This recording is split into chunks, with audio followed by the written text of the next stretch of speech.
So Meg, Yeah. a guy walks into a psychiatrist wearing nothing but saran wrap.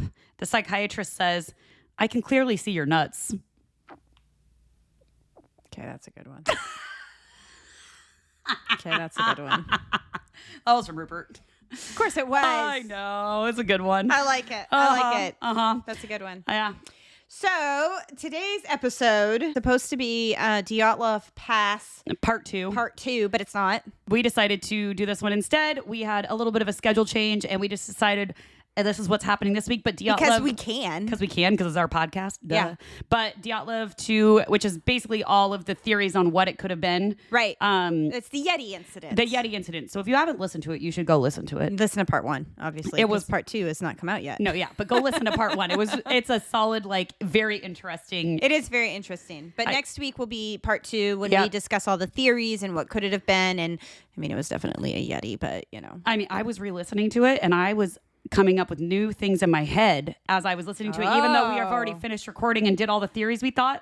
I was going through it and being like, well, if I that never happens thought of it this way. If that happens with anybody, I want to hear those theories. Yeah, let us know. Let us know what they are. Yeah, if you have theories before you hear the part 2, you can let us know. Yeah. Anyways, but so we're excited. This is a good one, guys.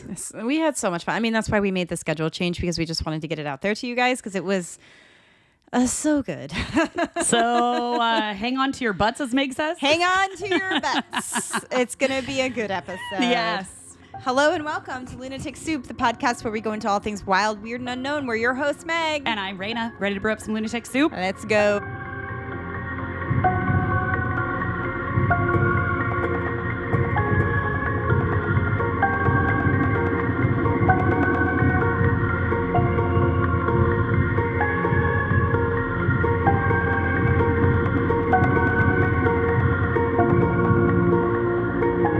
What are we drinking today? Ooh. This is a cider. It's a cider cider. Exciting cider. This is Bellingham cider, which is up in our neck of the woods in Washington. Bellingham is up north near Canada. Mm-hmm. And we got this from a little local place that we've decided is our new hangout. Yes, it's called Valley Social Wine Bar in Sumner, Washington. So good. It is the cutest wine bar ever. I met them through doing the cocktail book I did for the city of Sumner, and the nicest. It's best friends who own it, which is see, how good is that? Friends can do things together. Yeah, absolutely. But it's just adorable. The two best friends own it together. They're so nice. We went in there and we had their raspberry rhubarb prosecco float. Oh my goodness! If you follow us on the socials, you would have seen a few weeks ago we were there, and it was literally a scoop of gelato that they get brought in. Raspberry rhubarb gelato. Yeah, it's strawberry rhubarb gelato, and then with prosecco poured over the top. It was so good. Did we have 2? There's no way to know. Did I go back the next day and have 2 more? Probably. I sure did. Yeah. It was delightful. We went down there specifically for this cider because we saw it on their Instagram, and I don't think they normally sell it by the can, but they were kind enough because kind to us. I'm just saying I know people, so And Sumner, Washington is the rhubarb capital of the United States of Yeah. America, maybe the world. It might be the world. I don't know. I didn't know this. I made them a whole cocktail book rhubarb based and had no idea the whole time. Oh, it says raspberry rhubarb. It's raspberry rhubarb, R&R. That used to be the name of my family's. No, R&R. That used to be the name of my family's construction company, R&R Construction. That's fitting and foretelling and all sorts. Ray and Robin, R&R. Oh, it's so cute. Or raspberry rhubarb in this. I like in raspberry this. rhubarb. And this is, we've already had this, but we tasted It's it. so was, good. It was a whole week ago. This is one of our last episodes. We tried a new one and it was a 10 out of 10, but I already know this one's a 10 out of 10. We had it. And they're not all winners, guys. They're not all winners. Sometimes they smell like gym socks. They do, and sometimes they just taste nasty. And we are always polite about it, but sometimes afterwards we're like, fuck, we're not drinking that again. If we aren't raving, then we don't Then like we know. it. Mm-hmm. But this, so good. This is locally owned, solar powered, no sulfites, gluten free, and vegan. Also, I have a bone to pick about vegan because you cannot call anything that is picked vegan because And there are buggies in it? Everything. How they get, it's there's no such thing as vegan wine. No, there's not. There's literally, because and there's the same bugs with in everything. Well, not just bugs, but they shake the trees. They shake everything to get it out. So with the grapes, it's the same thing. You get snakes, mice, whatever, and it all goes in. It's like a hot dog. Yeah, it's kind of like a hot dog. Like, if I'm sorry for ruining anybody's anything. So, like, if you call a wine vegan, there's literally no way unless they go in and pick every single thing out, which I guarantee you they do not. It depends on shoot. Ready, 1, 2. On the color. I know it's You pretty. know how I am about the color of our ciders. I mean, it's very rhubarb, rosé, beautifulness. Oh, it's so pretty. Okay. It's got, we talked about this at the restaurant. It's got that homemade taste. It's You would really think good. with raspberry it would, but rhubarb's not a very sweet flavor. You add sweetness to it. 1,000%. Rhubarb itself stinks. And it did I doesn't say this? taste, It's- it no, doesn't it's taste good on its own either. Not a fan, which I don't understand then why people use it for so many things. Because it's what you have and you use it. But why? I don't know. Back in the olden days, you didn't. I don't I'm know, no Raina. longer in the olden days. Well, you know what? You just eat some tradition. Tradition. I like it. Yeah. I like it. But anyways, raspberry rhubarb, 20 out of 10 from Bellingham cider. So today we are talking about the Bell Witch. The Bell bitch. Yeah, okay. Is she not? Don't blaspheme her name.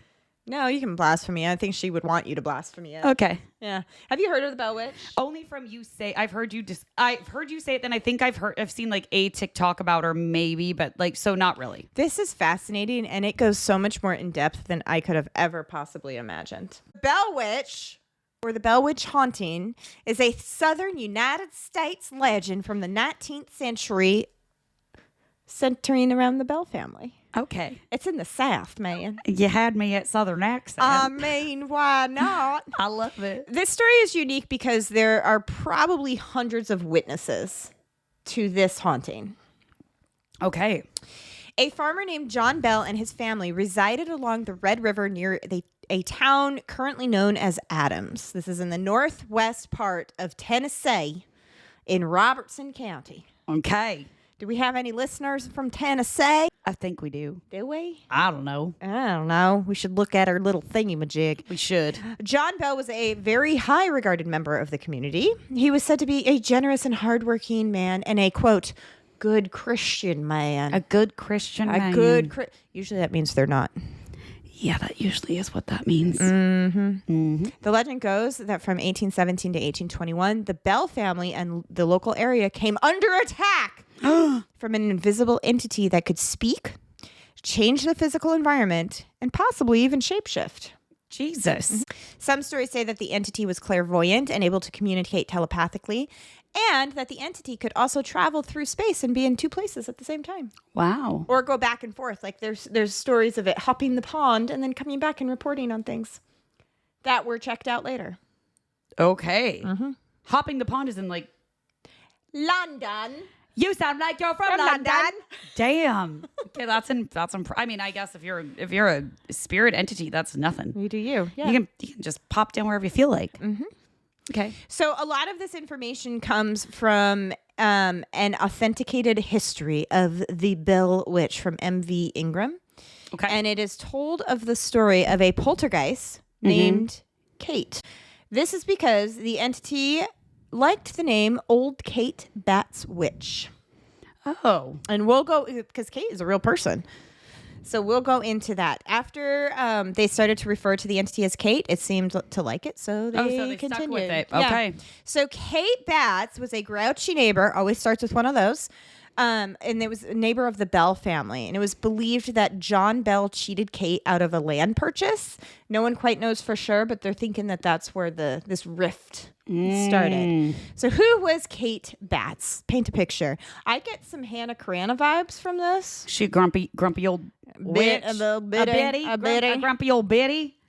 Kate lived near Adams, Tennessee with her husband, Frederick, and they had a small farm and raised 5 children.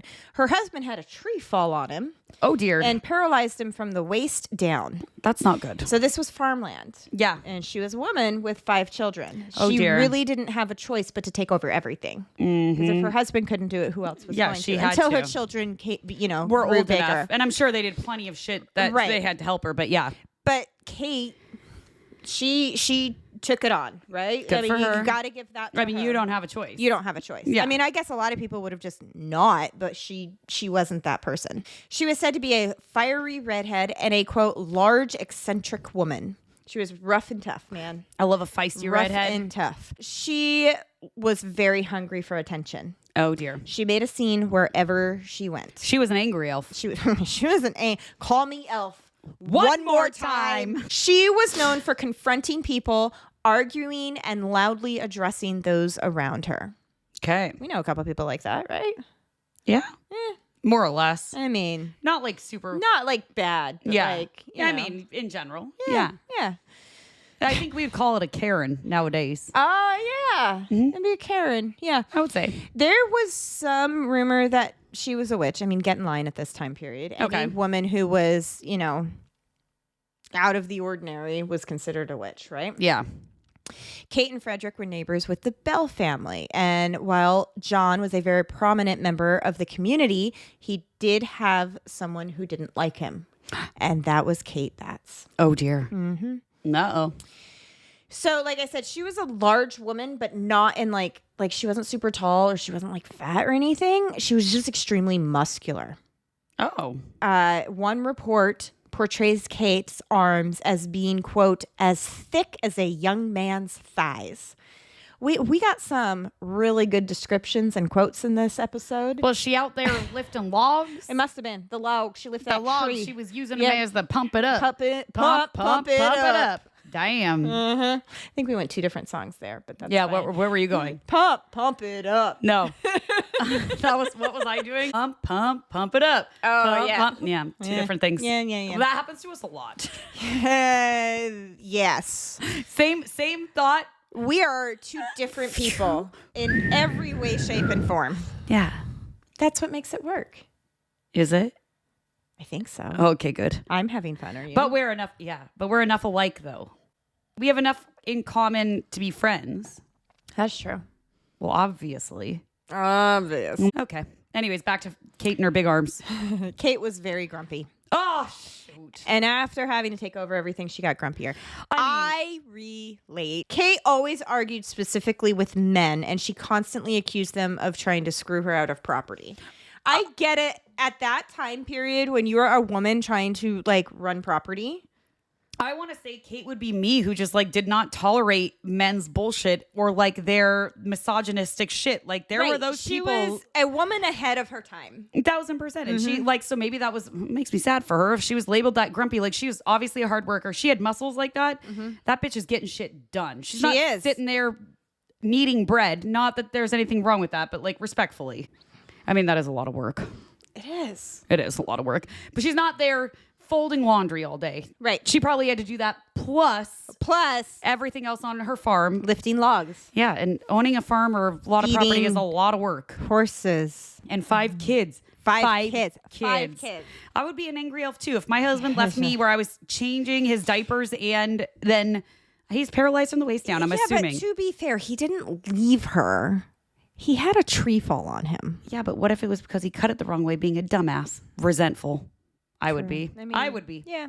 Just saying, she sounds like she was a badass. Kate was accused of being a witch because she wasn't very kind, but she didn't do herself any favors either. She engaged in what was known as witchy behavior. What is that? Again, kind of like us. Oh dear. Actually, I've never done this. Every woman who she met, she would ask for a brass pin. And according to folk belief at the time, that was a way to gain control over the owner of the pin. So she would do little things like that, make it known that she was casting spells and things like that. Well, if you want to fuck shit up. There was an incident that apparently proved that she was a witch.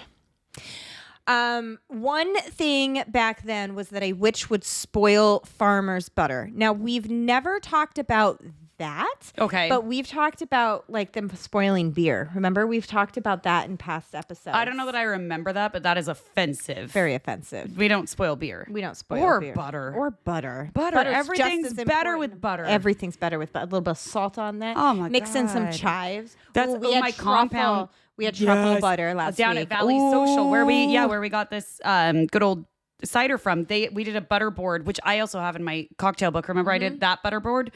They had fresh different flavors of butter, and it was like an apricot butter, Oh, the apricot butter. Yeah. a cracked pepper butter, a truffle butter. Oh, truffle. Oh, Anything. it was so good. I need to go buy truffle powder from the Costco.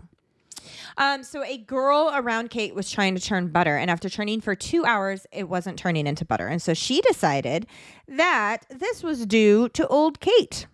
Oh, dear. And she was going to prove it.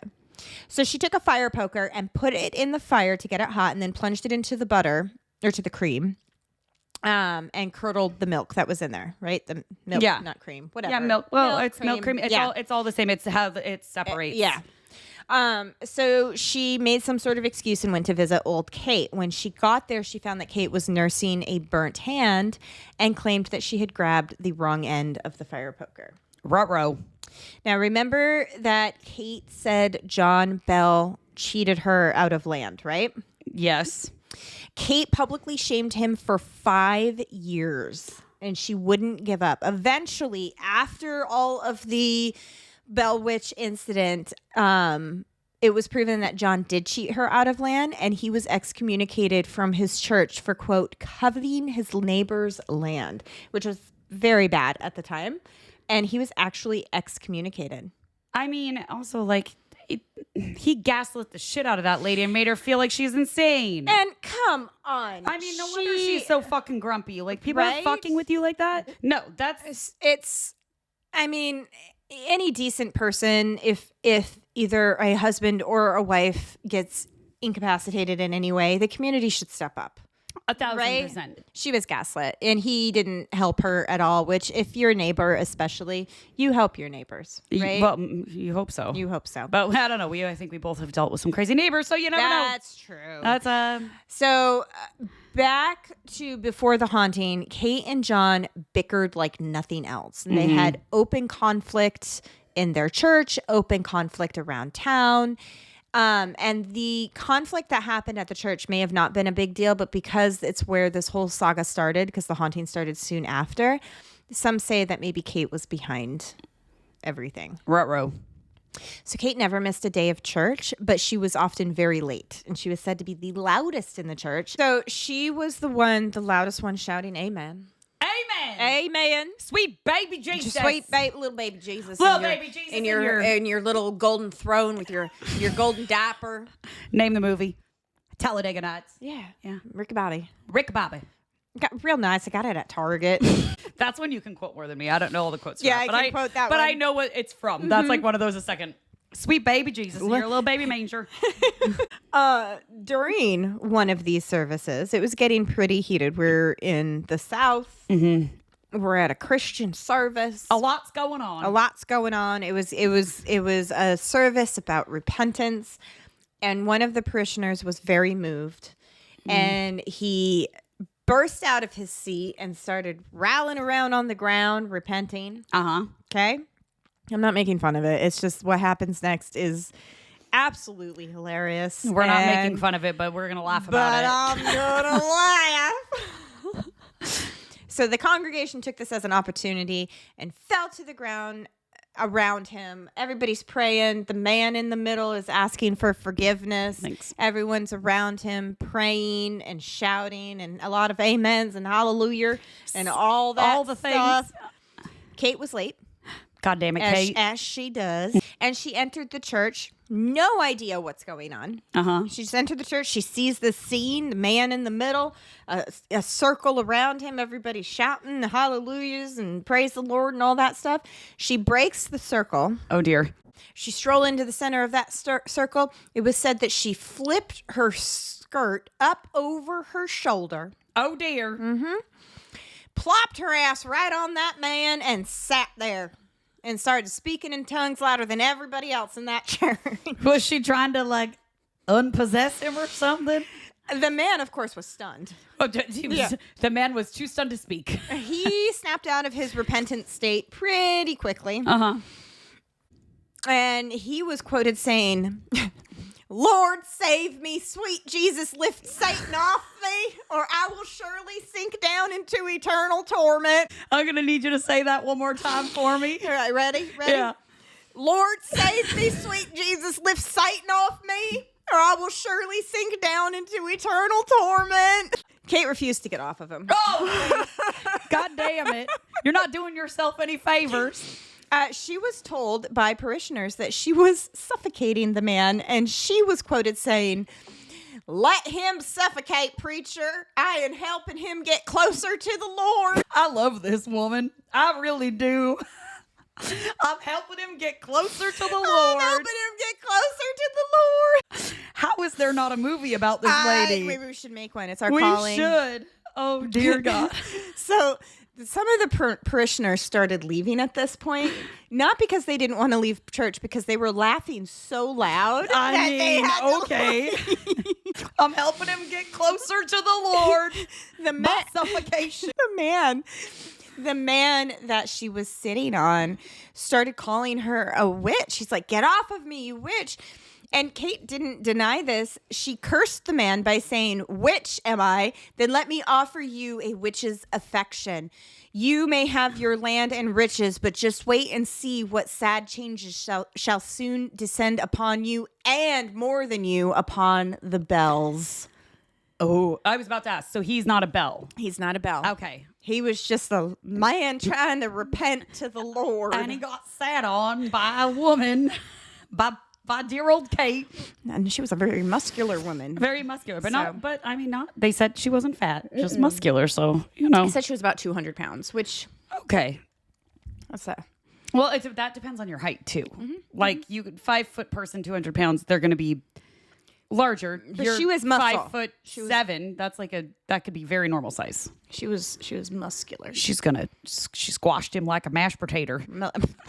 Why do you got to do this to me, Meg? There were so many things when I was writing this. Like, am I reading that correctly? Oh my God, that is like the best thing that I ever did here. Bringing him closer to the Lord. So there are some sources that say this didn't happen exactly as it is written. I don't give a fuck about them sources. This is the best thing I ever heard in my life. It said that there was kind of a build-up later on to kind of create this image of Kate, but either way, it makes one hell of a story. I'm gonna keep we're gonna go with it. We're gonna go with that. History can be changed. I like this version of history. I like this woman, and I like that she was like, "Shut the fuck up! I'm gonna get you closer to Jesus." Squat right on you. You're gonna sit right down, throw my skirt up. I'm gonna sit right on top of you, bring you closer to the Lord. So John Bell had a youngest daughter named Betsy. And these are the two people that the haunting really affected. Poor Betsy. Heaven to Betsy. So the spirit really took a liking to her and the patriarch of the household. By liking, I mean... They didn't like him. They fucked with him? Targeted. Yeah. Targeted. Oh, my knees. Wait, so this is where I'm confused. Mm-hmm. So Kate's not the ghost. So... She cursed... She cursed. She cursed the man she sat upon. She cursed the man she sat upon, and now they're because Kate is the alive. Bell family. Kate is alive. She's alive and all well. All of this. Got it. But they started referring to the spirit, the entity, the witch, as old Kate's witch. Okay. Even though she's alive and kicking. She's alive and kicking. This was to give a little bit of overview on who Kate was and how much she disliked the people around her. And then they blamed it on her. She gives me the vibes of from the movie Titanic, the unsinkable Molly Brown. Yeah, I can like see when that. you were explaining her, that's what I got the Had a vibes. Like picture. she was just loud, a little obnoxious. Didn't give a fuck what anybody thinks of her. I feel like I relate to all of those things. That is me. Hi. And my hair is currently red. Weird. Oh dear. It's current. It's a phase. But I feel like she was great, except for the grace. But no, that was when you're describing her to me. That was like where my head went. Was like the unsinkable Molly Brown. Like she's just this like tough woman, tough bitty, and she's loud as fuck. We cannot help it. Our voices project out of our bodies how they do. I can't help it.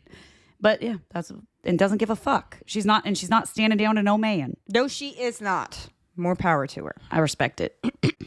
In 1817, John Bell started to see some pretty interesting things. And this was after the big whatever in church with... After she brought someone closer to Jesus. That, and then John and her got into an argument at church. They're saying that that's kind of what started this, because she had already been going around town, like, cursing people. And she'd point her finger and be like...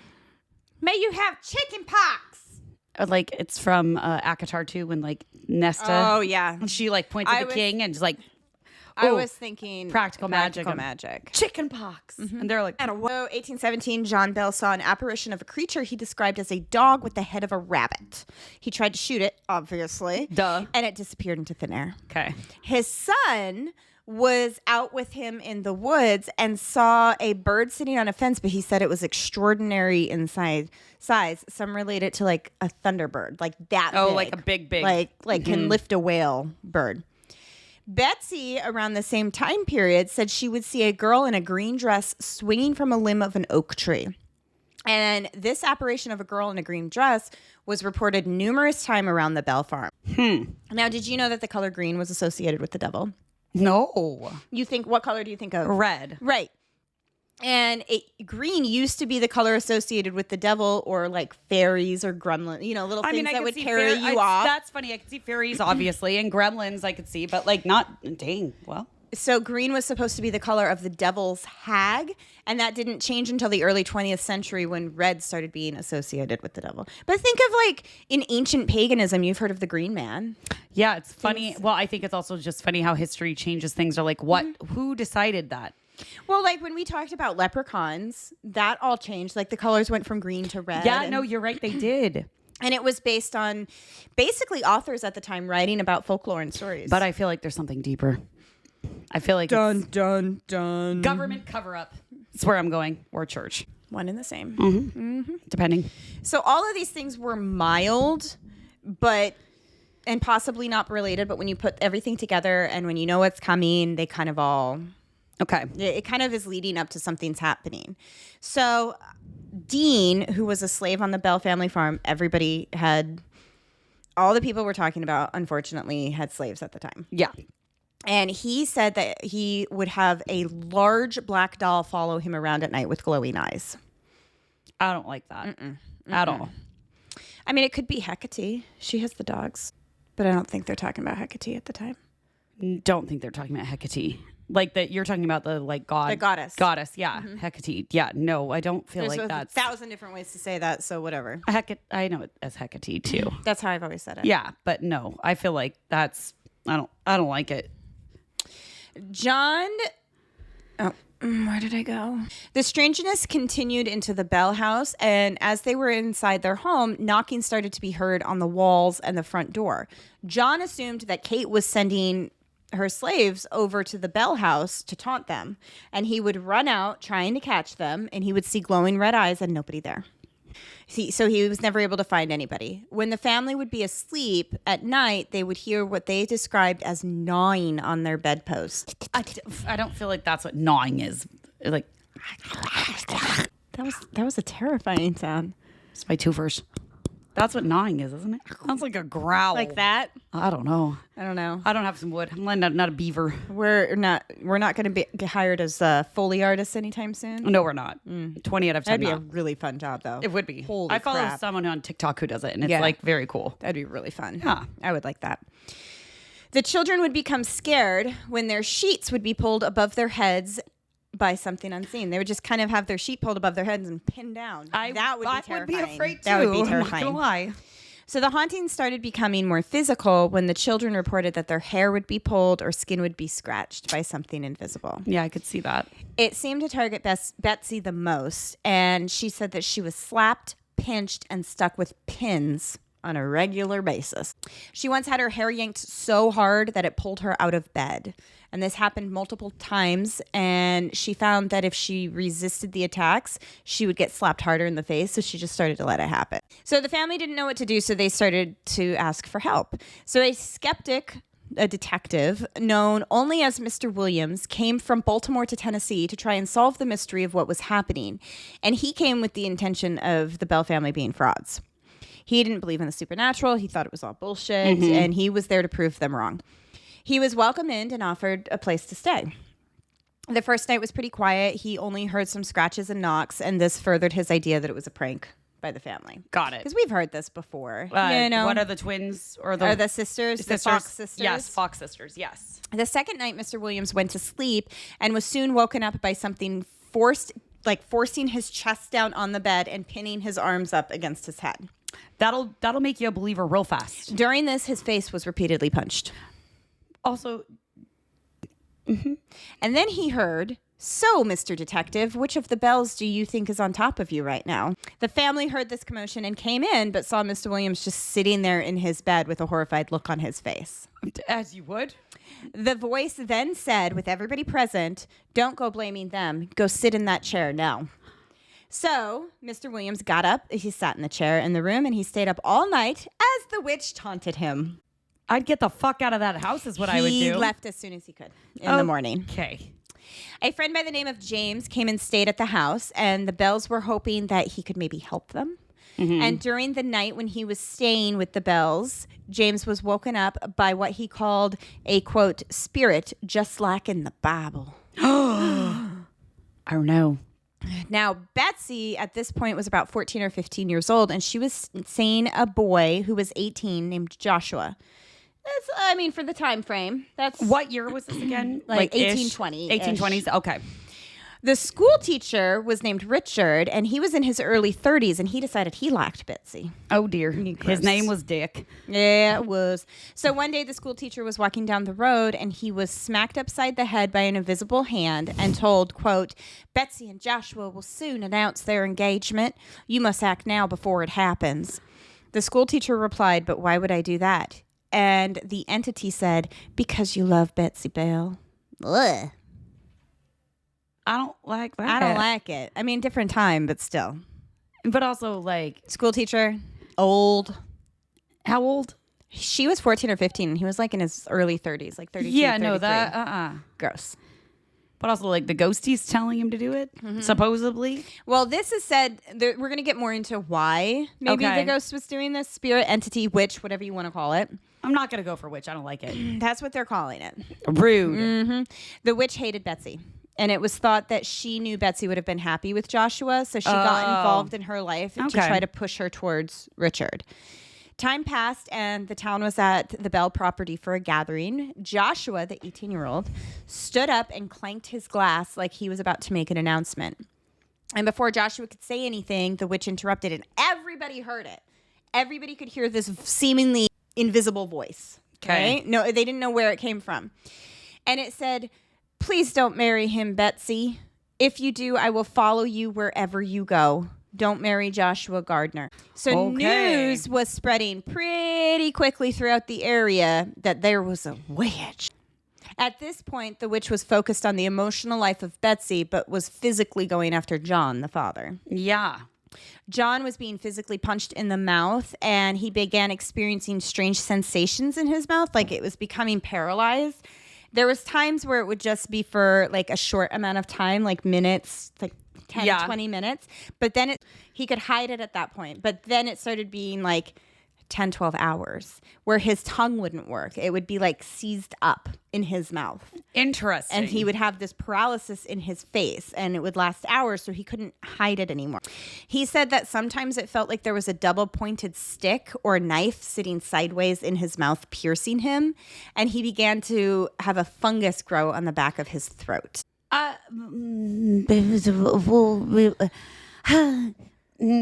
I don't know what to say. It's not great. I It's not great. One night, the Bells were having a family gathering, and the witch presented herself by whispering throughout the room for all to hear. Right? again don't like. Yeah. Run. So one of the sons got fed up, and he started shouting, "You are nothing but a demon from the depths of hell, here to humiliate our family and torture our father and dear Elizabeth." Then Betsy. Then he proceeded to call the witch a coward. The whispers stopped, and they went back to normal. That's just how life was for them at this point in time. They were kind of accepting this. Then they heard Betsy screaming from her bedroom, so they ran in and found her in the room crying hysterically, saying a burning entity came into her room and sat on the edge of her bed. The son began to argue back and forth with the witch. Like, Yeah. the witch was arguing with him. Like, they were going back and forth. He was telling it to go back to hell. The witch was clapping back, saying, "I'm not going to hell." Hell no, I'm not going hell back. no. And after a while, it seemed the witch got bored and left for the evening. Okay. People started asking questions to the witch. Like at this point, the town knew this was a thing. Like everyone knew it was Everyone knew, and people were coming to the house. People were coming to the house because they knew they could talk to this entity that would just talk back to them. I don't like any of this. And so the witch... Is this going to be one of those at the end No! you say, but... I mean, you never know what's going to happen, but no, this is not one of those specifically. You better not lure me in, Megan. I do it really well. I hate you so much. Someone asked, "Who are you and what do you want?" And the voice answered, "I am a spirit. I was once happy but have been disturbed." The witch admitted that it was Kate's Bat's witch. And then when pressed to prove it, the witch responded, "I am tired of lying. I am old Kate's Bat's witch for certain. And it was she who danced around the pentagram and beckoned me here." So this entity is saying, and I think it's using the term witch because that's what was understood at the time. Right. And it's saying that Kate beckoned her, summoned her, if you will. If you will. If you will. She was bringing the man closer to Jesus. When asked why Kate summoned a witch, it responded, "Why? To torment John Bell, to torment him to his death." Dun, dun, dun. After this, the witch answered to the name Old Kate. Okay. In an effort to prove that this entity was indeed supernatural, the Bell family noted that there were 2 different sermons being told 13 miles apart. And they had the speakers come to the home and asked old Kate, what were the sermons about? The witch then repeated each sermon word for word, proving that it could be in 2 places at once. The entity also thought that it was funny to spread gossip about what was going on in the households at the time. So it would pop into different people's houses and get what's going on and then come back and gossip to the Bell family. It was the ghost of Lady Whistledown. Oh, is that from... you don't watch Bridgerton? No, I don't. Sorry. You really don't? No. I feel like you should. I probably should. It's good. I watched the Sherry Papini documentary. No, not a documentary. This is like mindless brain nothingness, good writing. See, I need mindless brain nothingness. Julie Andrews is the voiceover of Lady Whistledown. Is she? Yes. Are you sure? 1,000%. Oh, I'm I know in. that for a fact. Okay, I'll watch it. I'll try. I watched a couple of episodes of the one with the Queen. Yeah, with Queen Charlotte. Yeah. I watched that one. It's really good. It's real good. I didn't love the second season, but I loved the first season and loved the third. I'll try it. I'm more of a cooler months TV watcher. That's fine. You can wait till the cooler months and watch it. And wait until you need something to binge and then binge it because it is perfect. I'll be honest. It's one of my favorite. I fought it for a long time and then I finally gave in and I was like, I get it now. But you can't watch it when your kids are around. Oh, that is a little problem. Sexy time. Oh, okay. A little is an understatement. Really? Oh, yeah. I don't think I expected that. You don't. Okay. The first episode you're watching and you're like, what the fuck? You're like, this is supposed to be proper. I don't think I can do. Where do I look? I don't know. Like, really? Mm-hmm. Okay. All right. There's some scenes. Even I was watching it like laying in bed because I wait till my kids go to bed and like Tex plays video games and I will watch my shows. And he came in one night and he was like, "What are you watching?" And I was like, "Bridgerton." And he was like, "Whoa!" I wouldn't have guessed. I mean, full nudity except for the full frontal. No full frontal, but the rest of it, and then the lots of acts that you're seeing everything that's going down. Oh, like I mean, you're not seeing. It's not like obviously porn, but you're. I mean, you don't need. There's not a lot of. Spit it out, Raina. There's not a lot left to the imagination. Okay, let's be clear. But other than that, if you don't find that offensive, it is such a good show. I'll try it. Okay, so it was also claimed that old Kate would steal booze from the neighbors. That lush. Get a little, That's my kind of bitch. I know. That is my kind of bitch. I mean, if I was a ghostie, I'd be all stealing booze from the neighbors. It's like the little Christmas. Leprechauns were said to do that. Leprechauns were, but the Yule lads. Yeah, the sheep fanciers. We always go back to him, the sheep fancier. He's got to be our little mascot, the sheep fancier. I don't. How are we gonna do that? It was a good idea. I see your initial thought. I heard it when I said it. I heard it. You know that they say New Zealanders are sheep fanciers, so I don't know. We have Australians. That's almost close. Oh, even I know that wasn't the good thing to say. If you're not watching us, I shriveled down like, oh no, my husband's gonna be big mad. In Florida, my dad has a friend who's from New Zealand, and I was talking to her, and she said something, and I replied some way, and she goes, well, how did you know that? That's only something that people from down there know. I said, well, one of my really good friends is Australian, and she goes, oh, tell him rugby sucks. Well, then we could rebuttal with he doesn't talk. Okay. We could rebuttal with he doesn't play rugby. He plays the Australian footy, mate. Okay. So there's a man named James who came to the house to try and help. And, well, remember James came to the house? Yes. Well, his son came, and his son was named John Johnson. And he created a test for the witch, something that no one outside of the family would know. He thought, I'm gonna ask a question. Nobody knows the answer but me. Okay. Let's see if she can answer it. His question to the witch was that his grandmother, who lived in North Carolina, would say something to their slaves, because remember, that was the time, if they thought that they had done something wrong. And the witch replied in the grandmother's accent, "Hut tut, what has happened now?" Which is exactly what the grandmother would say in the circumstance. Damn. So after that, an Englishman stopped by the Bell house, and he had been passing through and heard that the witch was there and decided to go investigate. The man talked about his family back in England, and the witch began to mimic his British parents. That night, the Englishman went to bed. He had stayed with the Bell family. Uh-huh. And he said in the morning that he was woken up by what he thought was his parents speaking to him next to the bed, but it was actually the witch. Damn you, Kate Witch. Yeah, right? That's a little creepy. Now, after he had left, he wrote the Bell family saying that he had got a letter from his family in England and said that they thought he had come home because they heard him speaking to them and waking them up one morning, and there was nobody there. So the witch was going back and forth. She's a mimic. Well, yeah. Kind of. If you don't know what a mimic is, it's like we've talked about it before, but like those people, they like literally mimic your voice exactly, but they're real fucked up. Well, and they're supposed to like mimic your look too. Yeah, like real creepy. Like you're not supposed to respond. But like if you hear some, like you're not supposed to respond. Yeah, if you hear someone who like copies your voice, you're not, or a voice of someone that you know, right? Yeah, but what if my kids are calling me from down the hall? But then what if it's not?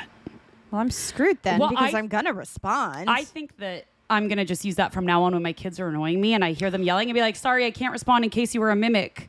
I like it. I feel like I think that's a brilliant one. Actually, I retract that statement because now my husband's going to use that against me. Sorry, babe, I couldn't hear you. I thought you were a mimic. Or I couldn't respond. Perfect. I don't like it. Perfect. Anyways, that's creepy though. Yeah, that is real creepy. The witch was said to love John's wife, Lucy Bell, and the spirit would bring her fruit and sing hymns to her. Okay. However, as we kind of have gathered, the witch hated John Bell and referred to him as Old Jack and said that it intended to kill him. Uh-oh. And the witch claimed that she was going to curse John. The witch lived up to these promises, and John began to get very, very sick very, very quickly. He was getting sicker by the day, and looking back at some of his symptoms, you could think that it was like some sort of bone disease or ALS. Uh-huh. But he was getting some really weird symptoms, and he would go like paralyzed in his mouth and things like that. Yeah. A neighbor asked the witch why it was affecting John so much, and it responded that she hated John and wanted him to die. It asked if it would harm Betsy, and the witch replied, "No, why would I do that?" The neighbor asked why it meddled in Betsy's love life so much, and it responded that it was jealous, and the neighbor then said, "I have never known any man who loves a woman to act as such." The witch responded, "How do you know that I am a man?" The person said to the witch, "Well, you're certainly not a woman the way you cuss and yak and act like you're drunk. You act like a man." Raina, I would like a response. Well, I must be a man then. Shit. I mean, yeah. I think I swear a little and I drink a little and I... Do you yak? Yak as in like talk a lot or throw up? Oh, yeah. Yeah. I mean, I think I could talk to a wall if I had to. So Sure. I could make a full conversation with a wall. You never know. It's a skill. It is a skill. It's a skill. life skill. I could talk to anybody. I can't do that. It's a blessing and a curse. No. Yeah. I can make conversation, but if I don't want to, bye. Yeah. Well, I mean, Adios. if I don't Bye. want to, I don't either. But like in general, like if I'm in a social situation and I have like, and I'm like, okay, I gotta make conversation with someone. Like I'm solid. I can do it. I could talk to anybody, even if they don't give me like if it's just who I am. I think I can, but it stresses me out. Yeah, I can just. I just am. Just talk, ask would- questions, blah blah blah blah blah blah blah. I'd rather be home in my bed. You know, I used to not be like that, but now I feel like that's how I am. I'd rather be home in my bed too. Always. Yeah. Always. What do you want Where- to do tonight? Can I be in my pajamas? I just want to be in my bed. Bras off time. Yeah. Always. The next day, John was struck by unbearable pain and his throat started to swell. His neighbors at that point were trying to get him to leave the farm. So after John was struck out of the chair, everybody could hear a voice saying, "If you think you can avoid me, try your best to hide from me, and I can give you more tomorrow. We can try and prove if a man can escape me." I like this witch. I mean, I really like her too. I Between her and power to you. and what is it? Kate Bell was that her name? Kate Bell was said to send this. Yeah, and this that's witch. why. But the witch likes to be called Kate too. Yeah. Right. So both. Yeah. Between the sitting on the man, Oh my gosh. bring me closer to Jesus, or him closer to Jesus, I guess. Like her, and then this witch. I like. I mean, you know what? It's like Hannah Crana. I know. You know, they were a menace at the time, but then you look at it now and it's like, I get it. I feel like that's a lot about women from a long ago who were get it. menaces to society, and it's like, no, they were right. They were just done. Yeah. They were just fed up. Yep. That's I am confident in a past life I was a witch who was a menace To society. to society. I just really maybe I was Kate Bell. Who knows? Maybe I fucked shit up. Were you burned at the stake? I don't know, but could have been. Or Was ha- she? No. No. Oh. No. I mean, we don't know. We truly don't know who the spirit is. 'Cause Right, It's not the right. spirit of Kate. So Tis a demon. 'tis a demon. A daemon. I don't know. The witch was also taunting the slaves on the farm and various farms. They were taking action and making items to try and ward off the spirits, making witch balls to carry around to try to keep the evil away. So they were actually like acknowledging and like trying to avoid this, which smart. Well, yeah. Hello. I mean, especially if she was gonna be mean, you don't. well, not like, hey, does anybody else want to come and talk to the witch? Yeah. Right. Like, come on. No. I mean, maybe I would have talked to her. I don't know. Oh, I would have. You know, you and I would have had a Would've little been like, slumber party. Let's like, go. let's Yeah. go. Like, Except come for on. then, if she started mimicking people, I'd be like, okay, get the fuck out of here. Let's go. No, we'd be like taking notes. She'd be like, she'd come in with an Australian accent for us and be like, Be like, what do I need to do to get ahead in this life, yeah, Kate? yeah. Come on, Tell Kate. us, give us all the deets. Give us the details. Yeah. Because you can obviously see and hear other conversations that are going on. True. So What do we need to do? Let me know. I think we'd be great friends. I think so too. Great friends. A neighbor of the Bell family, heard the witch talking one night and saw her as an apparition. He got angry and grabbed the witch, holding on. So he said he could physically touch and grab the witch. He was holding on to her, trying to throw her into the fire. However, the witch began being extremely heavy and having an awful smell, which led the neighbor to release the entity. And it went away. She smelled real bad. She smelled real bad. So I just had to let go. I mean, these are the parts that make me question things because I'm like, you could hold her, You could hold her. and then she disappeared. She's got real heavy. I mean, story of my life. Were right? were there any drugs in the woods where they were? Maybe some magic mushrooms? Did you know that's where I was going? Yeah. Some of the devil's lettuce happening over there. They picked the wrong crop that day. They must have. There's another theory that the Bell Witch came from a cave on the property called the Bell Cave. Have you heard of the Bell Cave? No. Like it's kind of it's fairly well known. Well, then maybe I have a glazed donut for a brain because nope, never heard of it. On the Bell property is a deep cave, and it's said that when Betsy was younger, she and her friends were playing in the cave. One of her friends crawled into a small area and got stuck. Mm-hmm. And it's kind of, there's different stories that go along with it, but some say they just got stuck. Some say it caved in. So that's what got the kids stuck. The children started to panic, and then they heard a voice say, "I'll get him out." And invisible hands pulled the boy free. And when he got out, he said, "I felt hands around my ankles. I was pulled out, and then I was fine." Okay. Betsy was very grateful and thanked, she didn't know it was a witch at the time. She thanked whatever entity she heard. Yeah. And it is said that maybe that's why the witch kind of liked Betsy at that point, because it made a connection with her. Okay. Well. And maybe that was when the entity was officially set loose, and then Kate got hold of the entity and sent it, or maybe the entity had nothing to do with Kate at all and just really liked how she rolled. I mean, I like that idea. I like Kate because I feel like that's it. She's like, this bitch knows what's up. I'm gonna just pretend to be her and fuck some shit up. Yeah. Yeah. I mean, she's ahead of her time. She really is.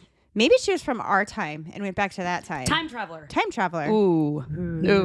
Never know. Time traveling witch. I like time travel. That could be like one of those movies like Sharknado. Time traveling witch. Time traveling witch. Oh, there's an idea. We could make millions. Write a book, Meg. Write a book. I'm the time on it. traveling witch. I'm on it. Oh my gosh. Great. It's going to be amazing. Amazing. So after this, the witch was like when the witch came around, it kind of liked Betsy over John, we've heard. Yeah. So that could be the reason. By this point, the family was desperate. Mm-hmm. Okay? They're desperate. John's getting sick. This thing is tormenting them. They called a necromancer. Oh, dear.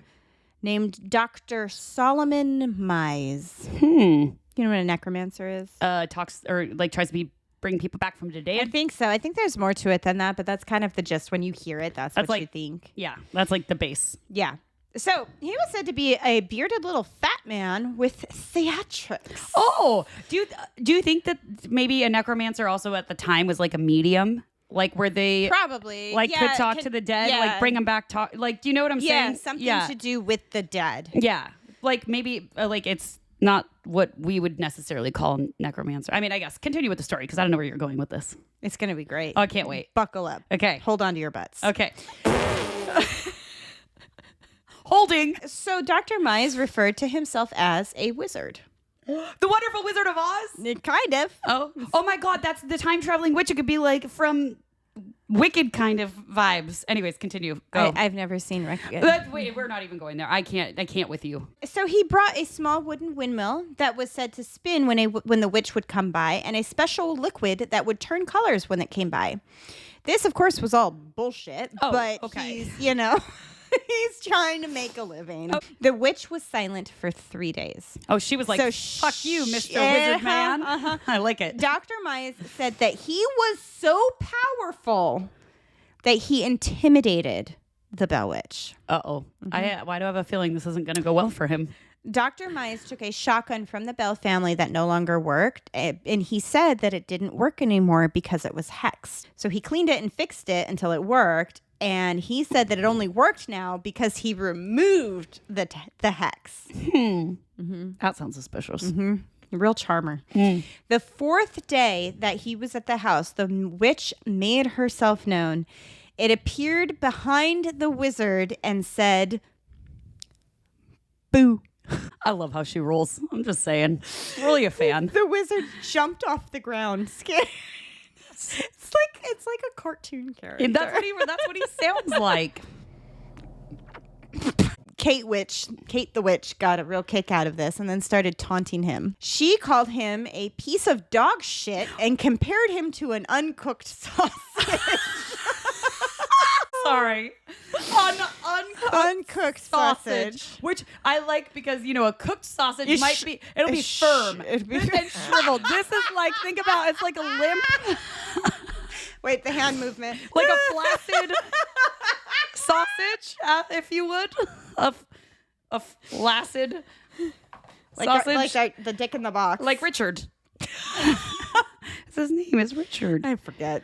You forgot we named the dick Richard? So many little friends over here now. Richard, Alan, Lester. Where's He's missing. Lester? Lester's, I think, under our Lester. chair. He took a tumble. Lester took a tumble. For those of you who don't know, it's our dick in a box from one of our other witch episodes when they would put dicks in the box. Connecticut witch trials. Yeah, they would put men's penises in a box, supposedly. They would like take them. Anyways. And feed them oats and corn. Yes. So I made Meg a dick in a box and we named him Richard. Appropriately. Obviously. Okay. The witch then went on to say how much Mize sucked and how many others were better than him. She was ruthless, man. She was ruthless. I mean, this guy obviously had little dog syndrome, and she just, she was ruthless. Dog shit and an uncooked sausage. She also called him a rotten heap of donkey meat. I love her. I mean, really, what's not to love? I mean, he obviously had small man syndrome. She's just going to put him in his place. Mm-hmm. The witch continued to taunt and insult the wizard all night long, and as Dr. Mize was leaving, the next morning he got on his horse and was ready to go. The horse would not move. Uh-oh. He could not get the horse to move, and he was getting frustrated. And then a voice out of nowhere said, "Do you need help, oh honorable doctor? Let me give your horse a slap and send you quickly on your way, and maybe I will come along with you." And then the horse took off running. Oh my! So this is what when you say something like that, it's like the Truman Show, where like the voice comes in and he's like talking. It's like, is that what it was? Was she like God who came in and is just this unseen person? Yeah, with speaking. this voice that's booming out. Yeah, I'm gonna slap your horse and send you on its way. Kaboom. You heaping pile of what is it? Donkey meat. Donkey meat. You uncooked sausage. Uncooked sausage. I don't know. That might be my favorite thing to call anybody is an uncooked sausage. Uncooked sausage. Don't call sausage an uncooked sausage. Oh yeah. Oh no. Sausage, you are fully cooked. That also means that you're very drunk in Australia, so I think. Oh. Or fucked up. I don't know. Anyways, yeah. Anywho's. Andrew Jackson visited the Bell farm to experience the witch, and he brought 7 of his friends with him. Jackson and his friends were going to the farm, and when they got there, they approached with their horses, but the horses stopped, not letting them move. Mm-hmm. Jackson laughed, saying the witch had already started her magic, and the witch then released the horses and said loudly that she appreciated the acknowledgement and would speak to them later that evening. Oh, she was polite. I think she just wants acknowledgement and not to be mocked. Not to be mocked. Yeah. I mean, fair. Otherwise, she will put put you in your place. Apparently. Mm-hmm. So that evening, they all sat around talking about the witch, and one of the companions was bragging about how he could ward off spirits. He's playing with fire here. That's bad news. I feel like it's Sir. bad news. The man took out a dead cat's tail from his coat and put it over his face, saying it would warn him when the witch was near. Ew. She responded. Uh-oh.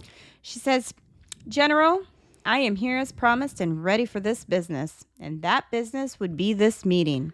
With that tail up against your nose, your pocket mouse looks like a cat's ass. I thought it was supposed to warn you when I was near. I have been standing behind you for the past hour." She just keeps getting better. She does. I mean, yeah, you shouldn't poison somebody like Mr. John Bell, but other than that, I don't know. Mr. John Bell wasn't a very good guy, it sounds like. I'm just saying. I mean, that's true. I'm just saying. That's true. I'm just saying. Maybe he was already sick. Maybe he was. And maybe she had nothing to do with it. Maybe she didn't. She's just playing. Or maybe she fucked with him because he fucked with everybody else. I'm just saying. You never know. You don't know what happens behind closed doors? Mm-hmm. You don't know. Mm-hmm. At this point, the front door swung open and the guy ran out while everyone in the house laughed at him. Well, it looked like a cat's ass. So yeah, apparently.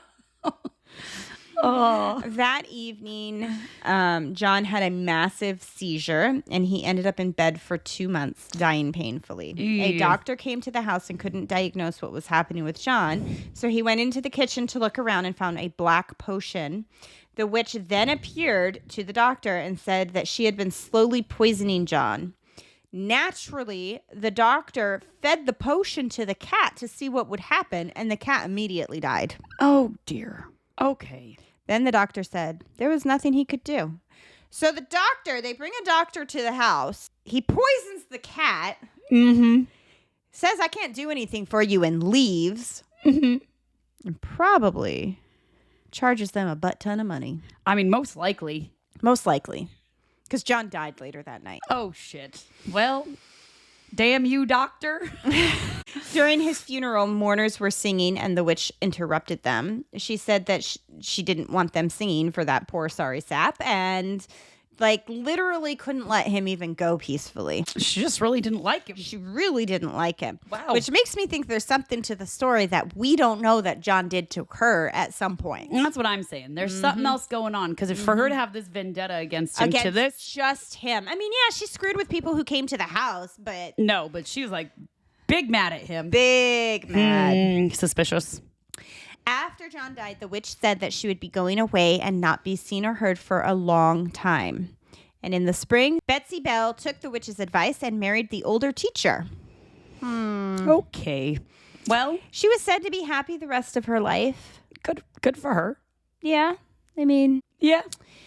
the witch appeared 7 years later after John Bell's death. It was scratching at the walls and removed the sheets from the beds in the home, but the Bells were done and decided not to engage with the witch, and after 2 weeks it left.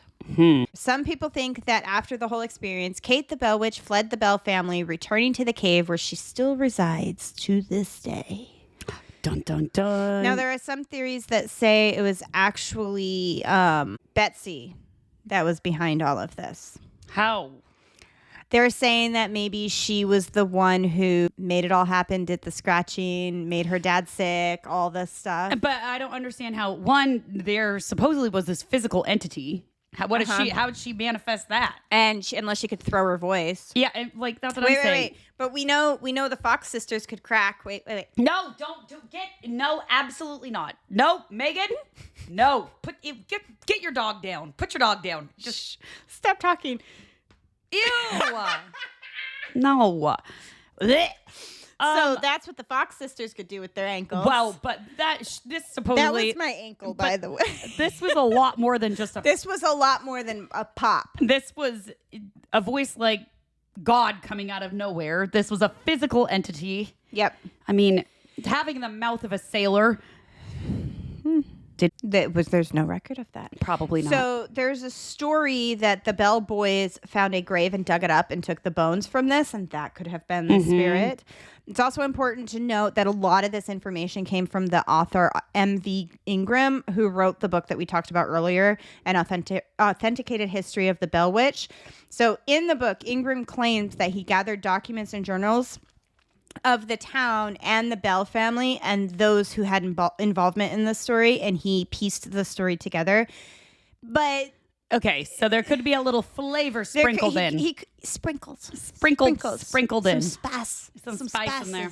I don't know. I want to take it at face value because it's too good not to be true. Yeah, and it's apparent that there was some sort of haunting. Yes. Because there are multiple sources, but the records from the Bell Witch, it's flavor. It's flavor. There could be some flavor. Of all of the things, I would like to think that the one true part is that she called him an uncooked sausage.